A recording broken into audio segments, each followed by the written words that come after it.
Unya, pangutan-a ang imong asawa, ga, unsa may akong himuon, aron nga imong mabati nga ikaw akong gihigugma.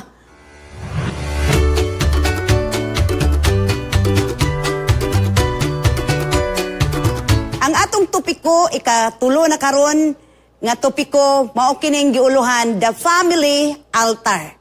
Ang altar sa pamilya. Dalaygon ang Dios nga niya kita niining programaha sa family life. Tungod kay ang atong kalibutan nga atong gipuy-an karon, grabe na ang mga hagit. Ilabi na sa pagmatuto sa mga kabataan, sa unang panahon, moingon man, maayong gabi itay, maayong gabi inay. Maayo kaayo no ang mga karakteristik sa mga batanon. Apon karon lisod na ngani dili na sa mahibalan ngani agi nagani ta sa ilang kiliran tungod kay naa naman ang mga cellphone. Unya usahay ang pagbansay nato lisod na sad niini mga panahon na. Atong sigig sultihan mga kabataan, anay no nga mga ginikanan dakong hagit nato niini mga panahon na. Tungod kay atong sultihan, nak, dili lagi na maayo, nak. Nak, pagkatulog sa'yo. Ang umban, alas 12 naman ay matulog.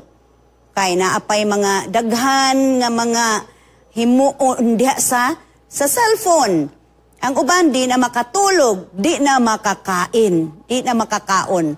So, mauni nga, dako kayo ang challenge sa mga ginikanin karon sa pagbansay, sa ilang mga kabataan tungod kay niya na malagi kining time of millennials, no? Mga millennials. Unsa maning panahon sa mga millennials kanang naanabagyo mga cellphone, nga gigunitan. So lisod ang disiplina. Apan ayaw kabalaka. Kay diha ni Kristo Jesus walay imposible. Mo na ato imbitahon ang Dios diya sa atong palimalay. Gikinahanglan nato ang family altar. Sa usag-usa, magaingon, unsa nga bili, gikan sa imong pagkabata ang imong gi-appreciate o gidayeg. Ato nga balikan gamay ang ato nga puloy-anan sa dihang gagmay pakita nga mga kabataan. Unsa man nga mga practices, unsa man nga values nga atong gihatagan og dako nga pagtagad og na-appreciate nato. Ni ay mga hagit usab sa kapika sa kinabuhi. Ang habigit sa mga bana, pangutana ang Dios. Unsaon ako paghigugma sa akong asawa, pinaagi sa pagsakripisyo. Unya, pangutana ang imong asawa, ga, unsa may akong himuon, aron nga imong mabati nga ikaw akong gihigugma. O kini nga paghigugma, usa ka pagsakripisyo. Dayon, hangyua ang Dios nga hatagan ka sa gugma alang sa imong asawa nga gihulagway ato ning natun-an. Last night, gihulagway diya sa Episo Kapitulo 5, versikulo 21 o 25 hangtod sa 33. Og sugdi ang paghigugma kaniya sa tanan nga gihatag sa Dios kanimo aron higugmaon siya. Atong nahibaluan nga sigurado man gyud ta nga ang Dios mao gyud ang nag-ugmad sa una nga kaminyoon. Busa siya ang nahibalo unsaon usad pagsulbad niining mga hagit sa kinabuhi. Taliwala asawa ug bana. Ngani ang gusto sa Ginoo, everything was good. Ang tanan maayo gayud. O gusto niya ang magtiayon, kamatayon ra ang maoy makapahimulag. Apan tan-awa karon, unsa na ang kahimtang sa ato nga relasyon, adunay pagbulagay. Og sa Episo 5, sa mga Episo Kapitulo 5, versikulo 21, 25 nga 33, ang Dios nagtudlo kanato kung unsaon pagbaton og kaminyoon nga sama kang Kristo.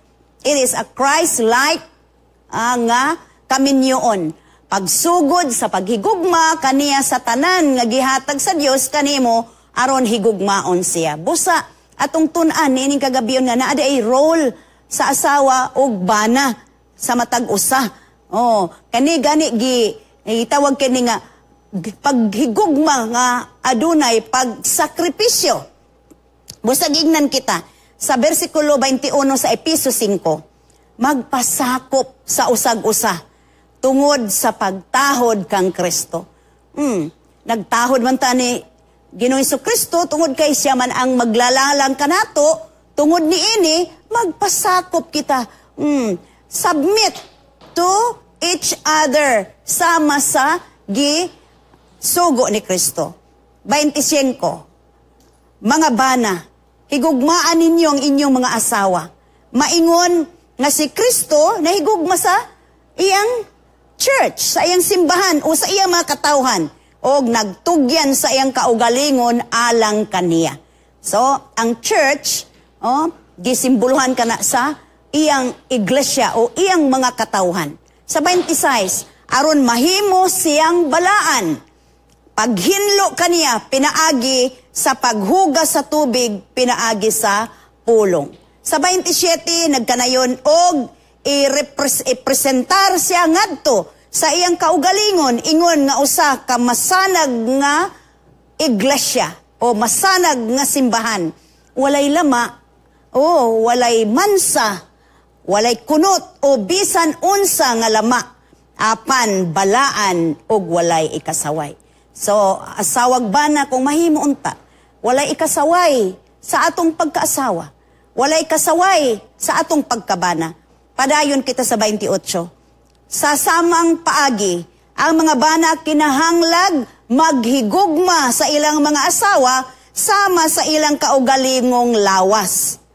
Siya nga nahigugma sa iyang asawa, nahigugma sa iyang kaugalingon. Mao na tinuod kay sama sa iyang lawas kay ato i-trace sa pagbuhat ni Iba, unsa may gihimo, gikuha sa Dios ang gusok ni Adan. Dinhi sa wala nga dapit aron higugmaon. So kanang gusok nga nakuha gikan sa lawas ni Adan, sa ato pa iyan ang kabahin sa iyang lawas, pwede ba day imong bunugon ang imong kaugalingon nga lawas. So mao kana ang dako kaayo nga ato mahibaluan nga ang asawa higugmaon o ang asawa pod mohigugma sad sa bana. So pagpadayon sa bersikulo 29, sa pagkatinuod, walay tao nga nagdumot sa iyang kaugalingong lawas. Kundili, gipakaon o giatiman nila ang ilang lawas sama sa gibuhat ni Kristo sa iyang iglesia o sa iyang simbahan. Mao kana ang akong gisulti sa unahan nga ato gani amumahon, pakanon si asawa, pakanon si bana kay usa naman mo kalawas. You are no longer twain, but one flesh. Dili na kumuduha kundili usa na kalawas. Sa bersikulo 30 nagayon, kay mga bahin kita sa iyang lawas. Og tungod niini, ang lalaki mobiya sa iyang amahan, og inahan, og mahiusa sa iyang asawa, og silang duha mahimong usa na ka unod. Ang akong mga kabataan, puros man yun, mga lalaki, mobiya gyud sila, mobiya ni magpapa aron nga mahiusa sa ilang nga mga asawa. And maugid na atong yung gihandom. Apa na abaya mga ginikanan nga mga ayaw dong diri ra gyud ka. Diri ra gyud ka, oy dili na. Dili na gyud nato na sila punggan kay naa naman sila kaugalingon nila nga puloy-anan. Dili pud maayo. Mahimo kitang kabaldahan. Kabaldahan, mahimo na tang third party sa atong mga kabataan. So ato silang suportahan atong mga kabataan. So sa 32 nagaingon kini usa ka lawom nga misteryo. Apa naghisgot ako bahin kang Kristo og sa iyang iglesia, sa iyang mga katawhan.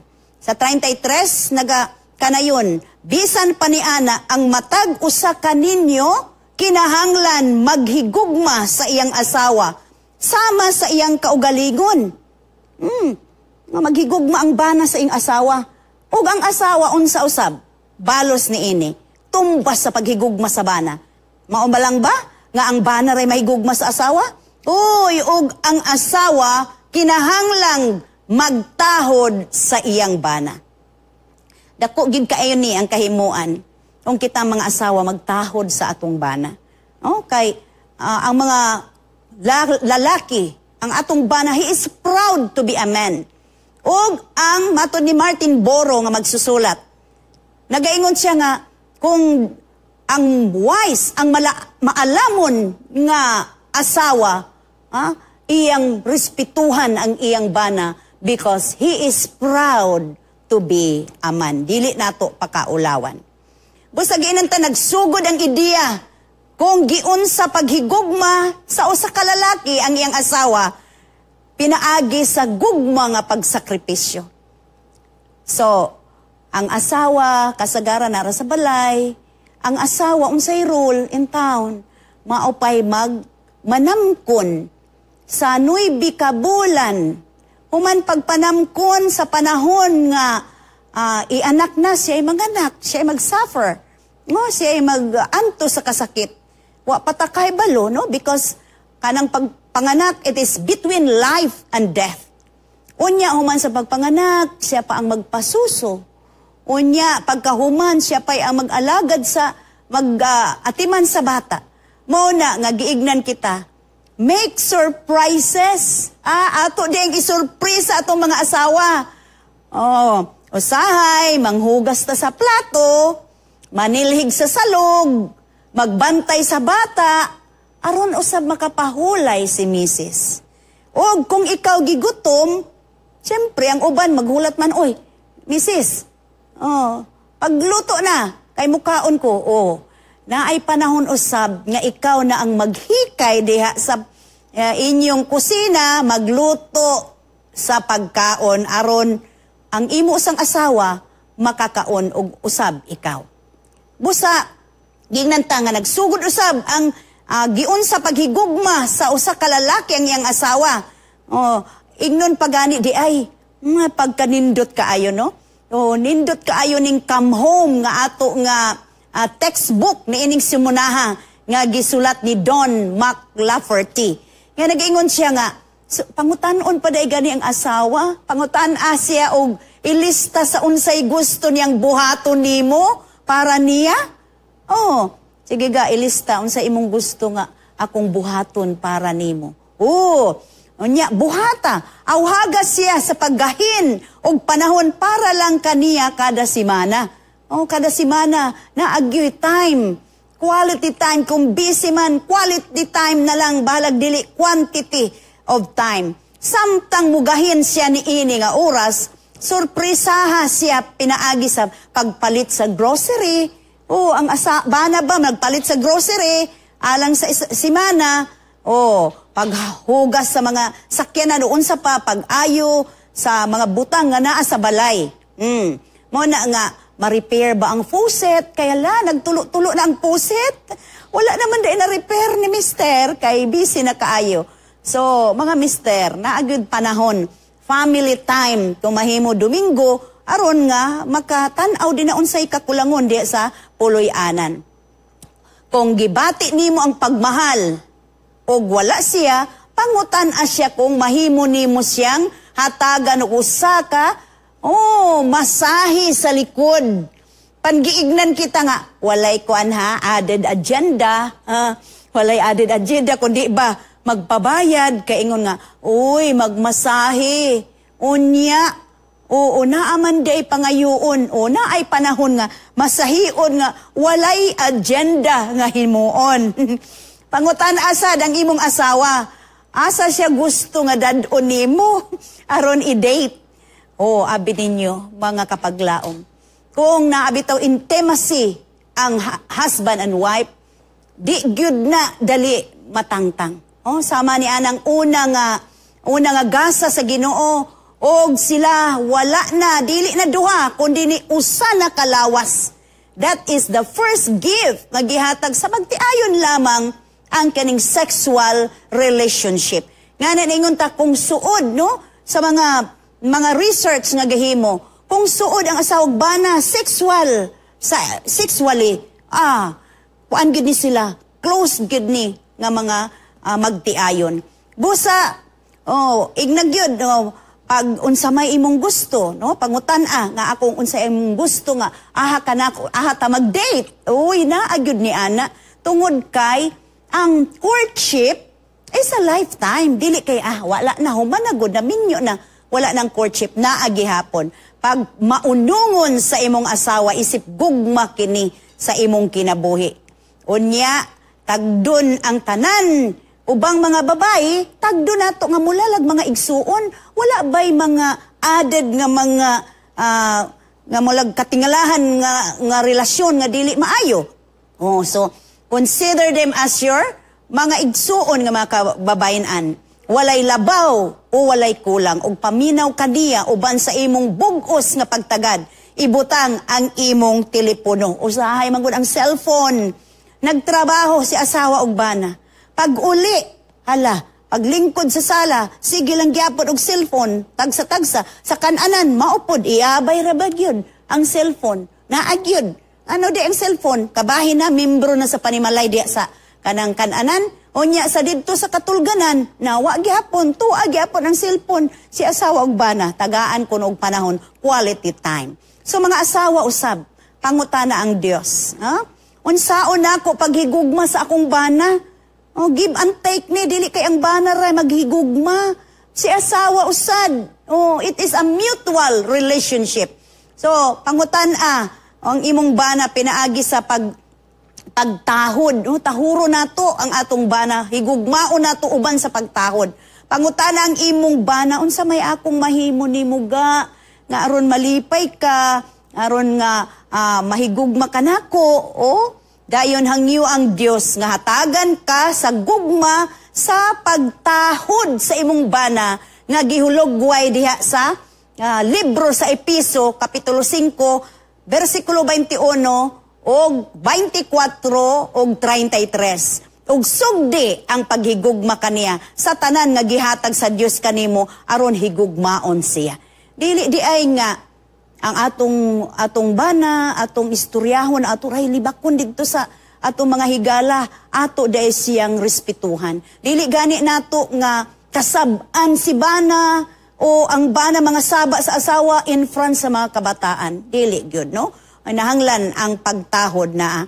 So atong sulayan sa pagbasa ang Episo 5 bersikulo 21. Nagaingon sa asawa na sabni nga role, no? Asawa, kita mga asawa na atay mga role, ang paghigugma sa atong bana o ang bana paghigugma sa asawa. Magpasakop ka sa usag-usa tungod sa pagtahod kang Kristo. Maugyapon kay nagtahod ta ni Kristo, magpasakop ta. Be subject to your husband. Sa bersikulo 24 karon ingon nga ang iglesia nagpasakop kang Kristo. The iglesia is people. Nagpasakop ni Kristo. Ang mga asawa usab kinahanglang magpasakop sa ilang mga bana sa tanang butang. Sa diha di ay nga moingon ta. Pangutanon ta pastor sa pagkasal, no? Nga moingon ta nga imo baning pakaslan, imo baning dawaton ingon nga pinakaslan nga bana, pag ingon I do ang tanan mo follow na diay na tanang mga butang magpailalom kita diha, no, sa pagtahod sa ato nga kapika sa kinabuhi sa atong bana. Og sa 33 bisan pa ni ana ang matag-usa kaninyo kinahanglang maghigugma sa iyang asawa sama sa iyang kaugalingon og ang asawa kinahanglang magtahod sa iyang bana. Daghan gyud nga nangabulag kay tungod lang sa pagtahod, pagrespeto.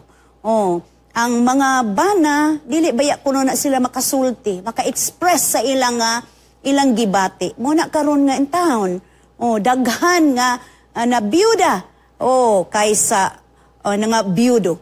Kay tungod kay, dili sila ka-express, nga ilala nang gitago sa ilang kasing-kasing, o sila, ni pahulay nga, tungod di ay kay adunay consummation.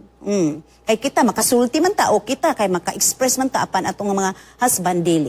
So mousag kini ang bana, ang asawa magrespeto usab sa matag usa. Tell your husband, unsa may gusto niya nga you must respect about him, no? So i-express ato man gyud di ay nga isulti sa imong banang imong labing gitahod nga bahin kaniya o nga gikinahanglan nga og mo disagree kita, no, daay pa nagbingkil in private, dili sa taliwala sa mga kabataan nga kasab-an nato si bana o kasab-an si asawa. Og pagpamatinud-anon sa imong bana, isip gugma sa imong kinabuhi o ikaduha sa imong paghigugma sa Ginoo. Treat other men as your brothers. Mao na. Ato silang tagdon ang mga kalalakinan nga mulag atong mga igsuon, nothing more o nothing less. Unya kung naay gusto mag dula ang imong bana og tennis, uban ni siya sa panagsa. Ayo ingon nga ang bat sa kaning ang bola ba o ang tennis shoes ilabay dito sa atop. Kundi ba ang no? Ang tennis racket atong tigbason ayaw. Join him in his hobby. And kay alang na sa kaayuhan, kay kung mag-exercise siya, maayo iyang lawas, mulungtad ang inyong pagpakiguban dinhi sa kalibutan. Ngani gignan pag kita mga asawa, keep a picture. Diba kay picture di sa imong pitaka? Picture sa imong bana? Ginahangan na, that means you are proud sa imong bana. Then listen to him patiently. Paminaw kaniya nga mapailubon nga walay pagsamok. So, uban sa pulong sa Dios, unsa ang labing mahuluganon nga butang nga imong nabuhat. Okay, with God today, unsa man nga discover what God's word says about worship in your home. Niya pag yun, kining pag-worship diha sa atong panimalay. O uban sa Dios, diha sa pag-ampo, mag-inampuay ang matag-usa diha sa puloy-anan.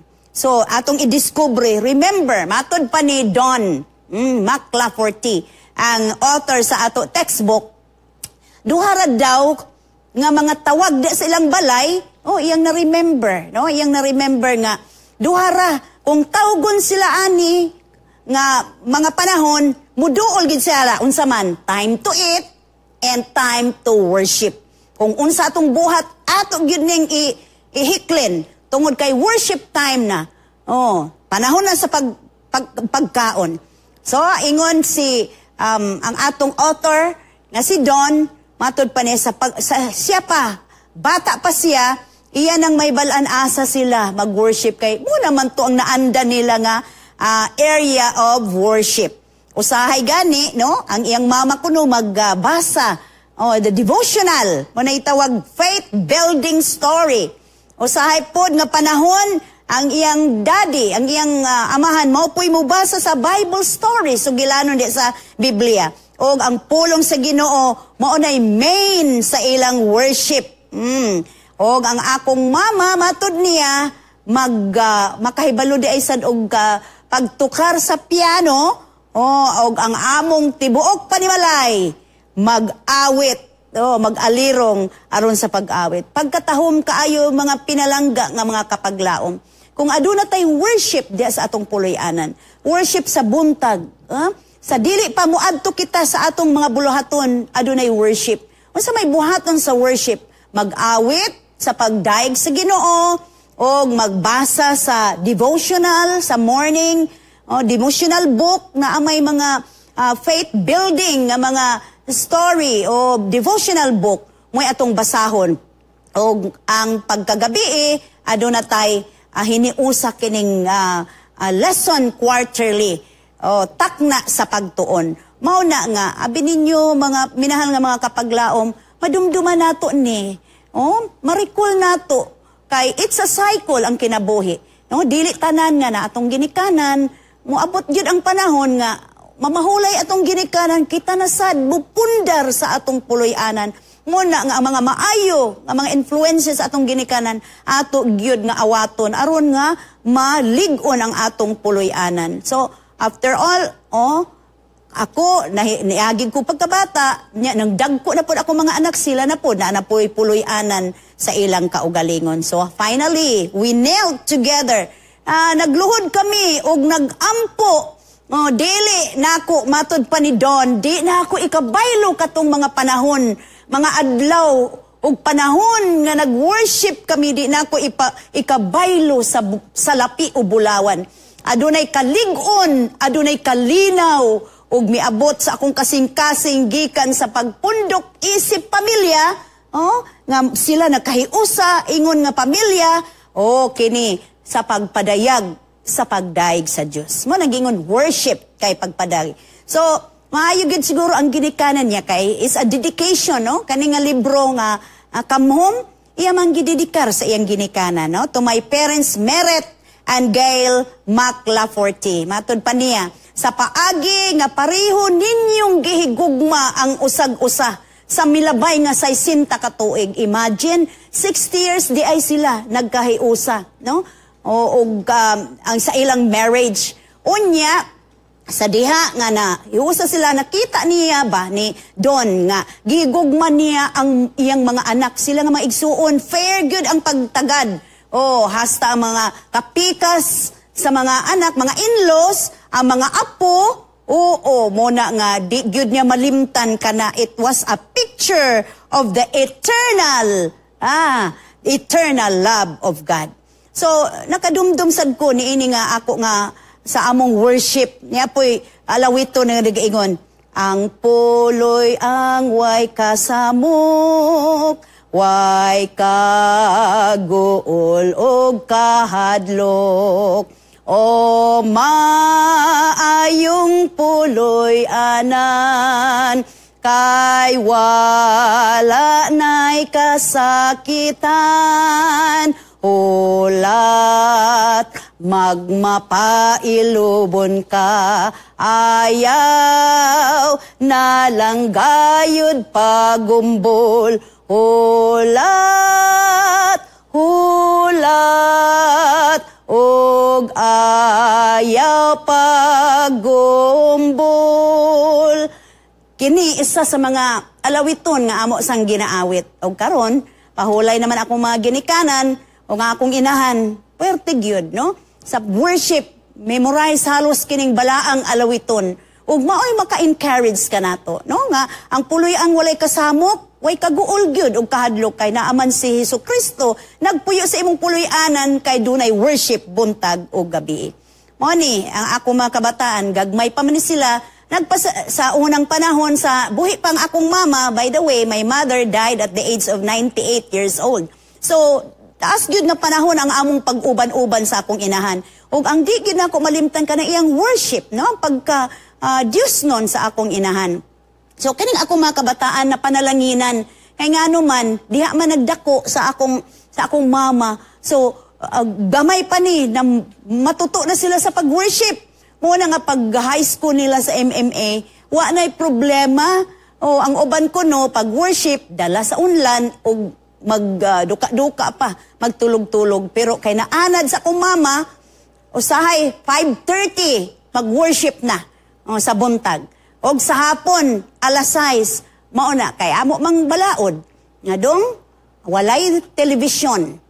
Walay mag-abli sa television kung walay kining walay worship.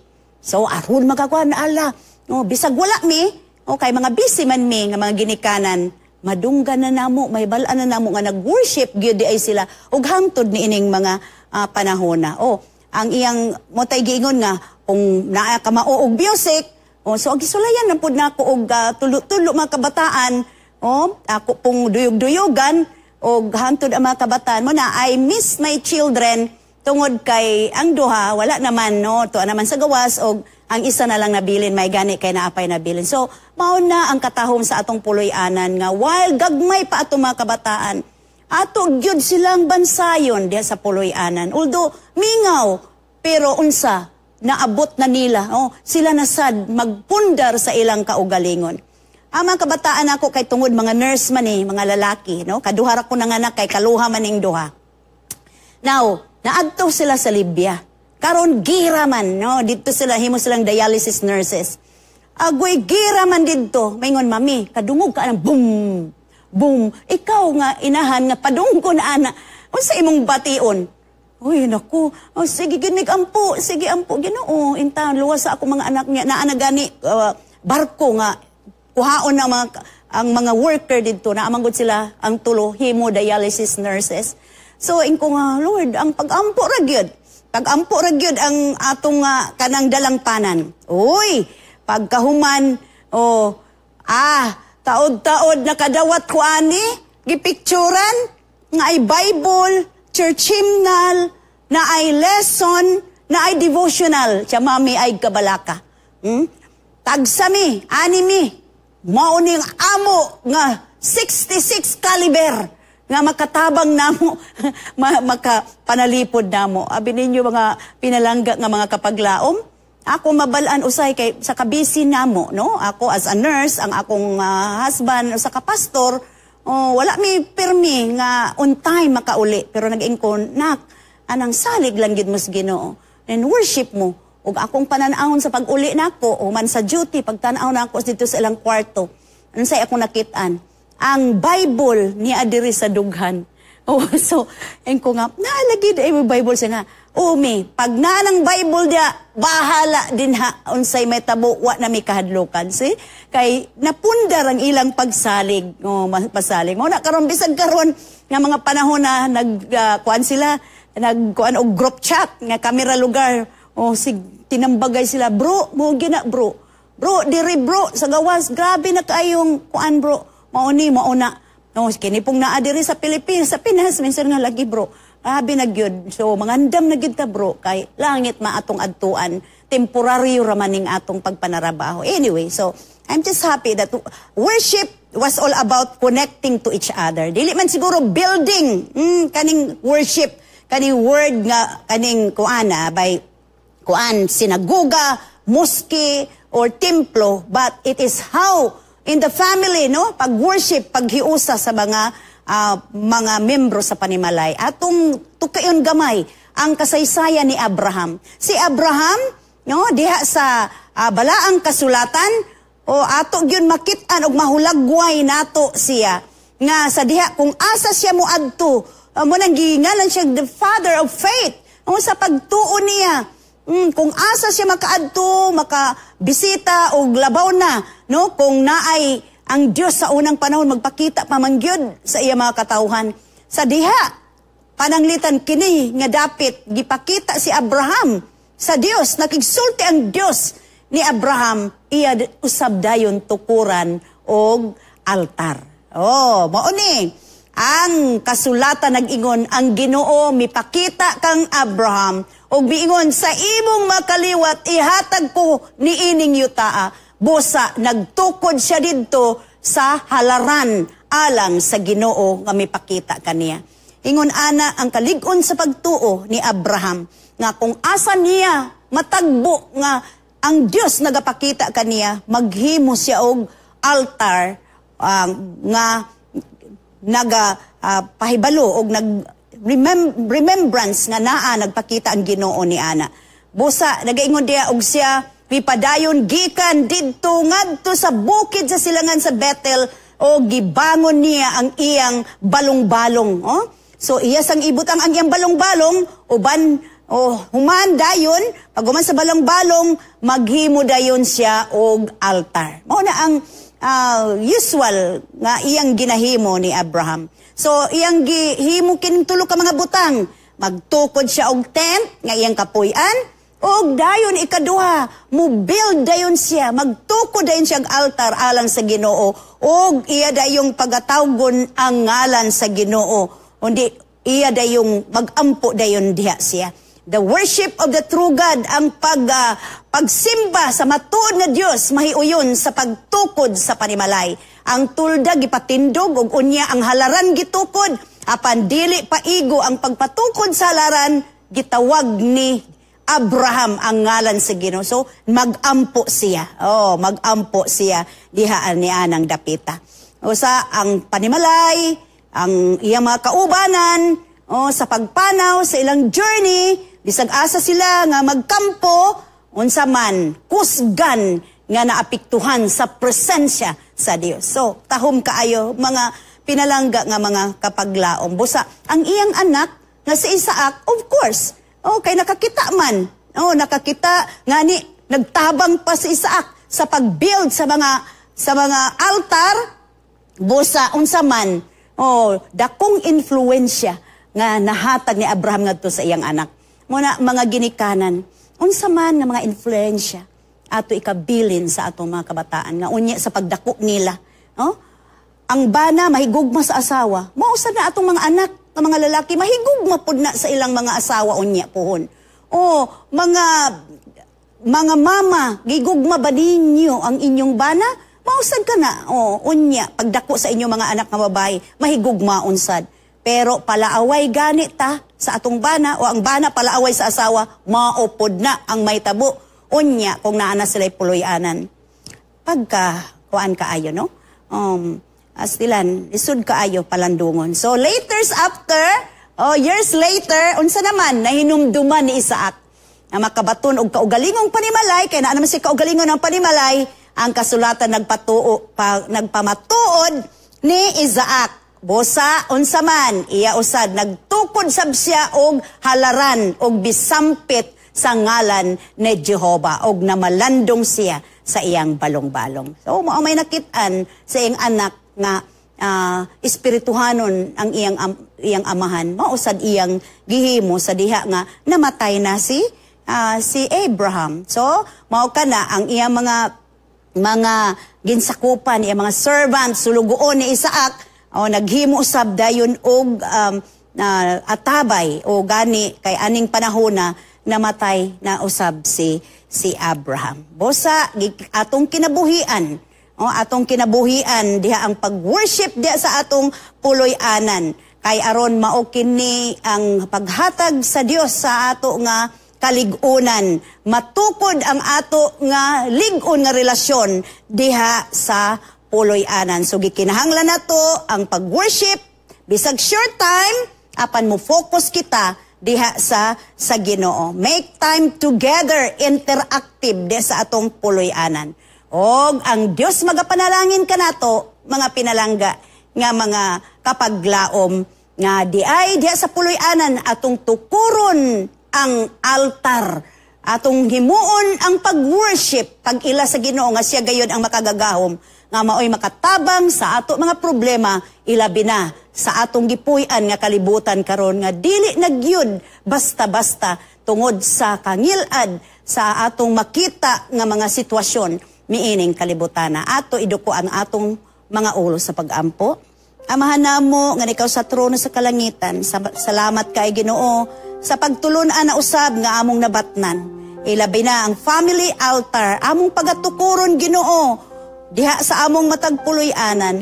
Bisan kining kalibutan nga among gipuy-an, ining nang hinapos nga mga adlaw Ginoo, dili nagyud maayo nga among puy-an tungod sa kangilad sa mga among makita, mga kagubot, mga panag-away, o unsa pa kini Ginoo nga mga butang nga dili nagyud uyon sa imong kabubuton. Apan pinaagi kanimo Ginoo, among imbitahon ikaw diha sa among puloy-anan, tukuro namo ang altar aron ikaw magapuyo sa among puloy-anan kay kung naa ikaw Ginoo ang gugma, kalinaw, pakigdait among mabatnan. Salamat sa imong pagtubag sa among pag-ampo, pagpasaylo sa among mga sala kay kining tanan among gisalig sa ngalan ni Jesus. Amen.